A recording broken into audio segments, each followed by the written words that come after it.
किसी ने तुलसी बाबा से पूछा, इस रामायण की रचना क्या आपने की? तुलसी बाबा माता जी कहते हैं, इस रामायण की रचना हमने नहीं की। किसने की? शंभु की ने ये चरित सुहावा, बहुरी कृपा करियो मही सुनावा। इस रामायण की रचना सबसे पहले भगवान शंकर ने की, और जब दोबारा माता जी कृपा की तब मैया पार्वती को श्री राम कथा सुनाई।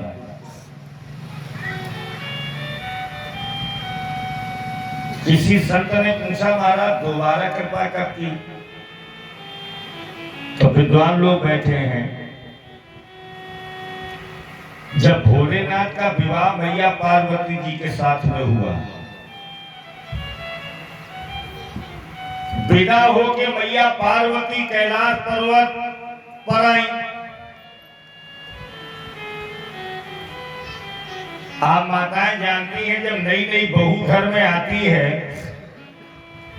तो दरवाजे पर खड़ा करके बहू की परछन करती, आरती उतारती है बहू की।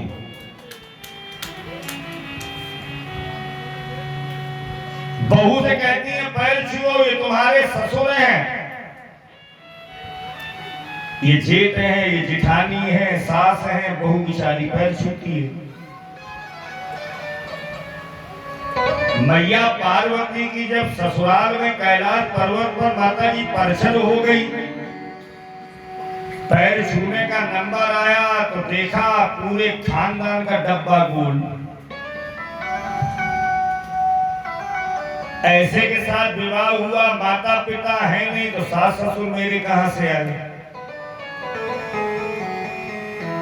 बड़े भाई छोटे भाई है नहीं तो मेरे देवर और जेठ कहां से आए? अब ये परंपरा कैसे पूरी हो? तो मन में पार्वती मैया ने विचार किया, चलो जो को जो है तो मेरे पति भोले ही बाबा है, इन्हीं के पैर छूए। बड़े ध्यान से सुनना, प्रथम दिन की कथा है। मैं आज आपको राम कथा नहीं सुना रहा, केवल आज आपको इतना बता रहा हूं, जो राम कथा अनवरत 25 तारीख तक हमारे आपके बीच में चलेगी। ये राम कथा आई कहां से, इसका जन्म कहां से हुआ?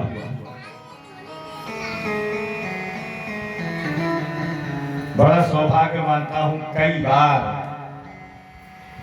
मुझे इस ग्राम में आने का मौका मिला। इस बार समय तो नहीं था, लेकिन फिर भी हमारे सुनील भैया, दीपू भैया, इन सब की भावनाओं को देखते हुए आना पड़ा। देखो, हम ही लोग बड़े वक्ताओं में हैं और हम ही लोग छोटे कथावाचकों में भी हैं। जहां अपनापन होता है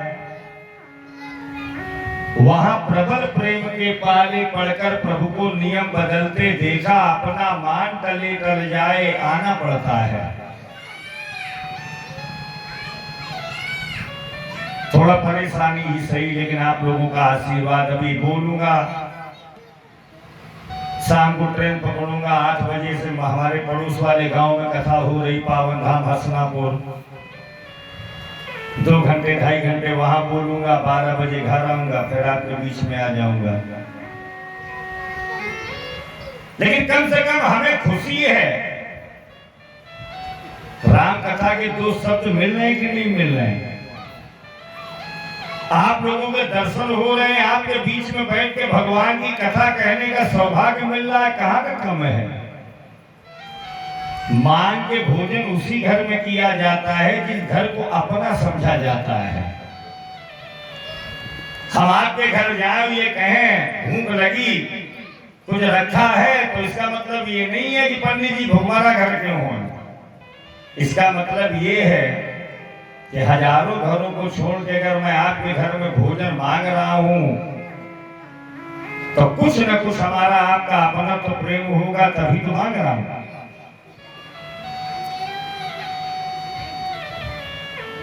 इसलिए मैं पूरे ग्राम से निवेदन करता हूं, आते रहिए आप सभी लोग।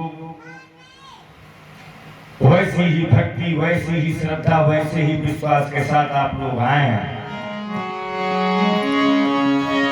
जिस घर में अंधकार भरा, मेहमान कहां से आए, इस तन में अभिमान भरा,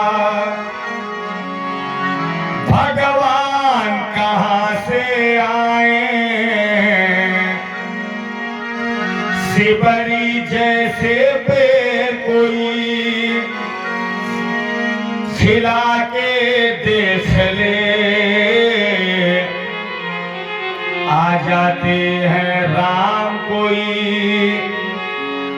बुला के देख ले। जिनके दरबार में बैठे हो ये साधारण नहीं है। आधे नाम पे आ जाते, कोई हो तो बुलाने वाला, तुलसी दल में बिक जाते, कोई मोल चुकाने वाला। राम नाम की ज्योति हृदय में जगा के देख ले, आ जाते हैं राम कोई बुला के देख ले। मैं निवेदन कर रहा था आपसे, पार्वती मां भोलेनाथ के पैर छूने के लिए माता जी आगे को बढ़ी तो एकदम मैया ने भोलेनाथ के पैर नहीं छुए, बल्कि भोलेनाथ के पैरों से धीरे धीरे मैया पार्वती ने ऊपर निगाह दौड़ाई। और जब ऊपर निगाह पहुंची तो क्या देखा, मेरे पति भोलेनाथ के सर के ऊपर एक दूसरी स्त्री बैठी। बड़ी अजीब बात है। आप 2 रोटियों की भूखी रह सकती हो, लेकिन सौत का नाम नहीं दे तो न 3 दिन खाइयो न घर वाले बुखान दे आओ चैन से। भगवान शंकर के सर पर बैठी हुई स्त्री के पार्वती ने हाथ जोड़े, बहन आपका परिचय। तो सर पर बैठी हुई स्त्री ने कहा, बहन मेरा नाम गंगा है, हम हिमगिर की पुत्री हैं। पार्वती ने कहा, चलो बिरादरी वाली बात, हम हिमांचल की बेटी, तुम हिमगिर की बेटी, बात बराबर।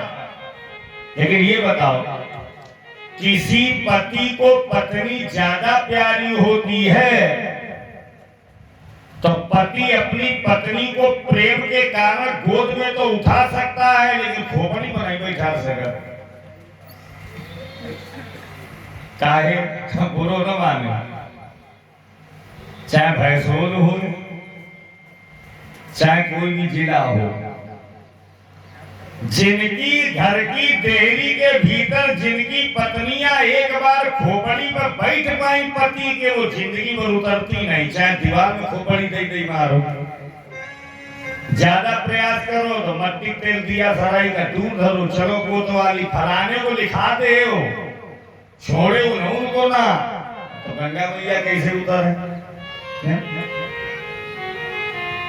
पार्वती जी ने कहा, बहन नीचे आ जाओ, आप मेरे पति भोलेनाथ के सर के ऊपर बैठी हो तो हमें लगा मेरे पति से ज्यादा पूज्य तुम हो, तो पहले हम तुम्हारे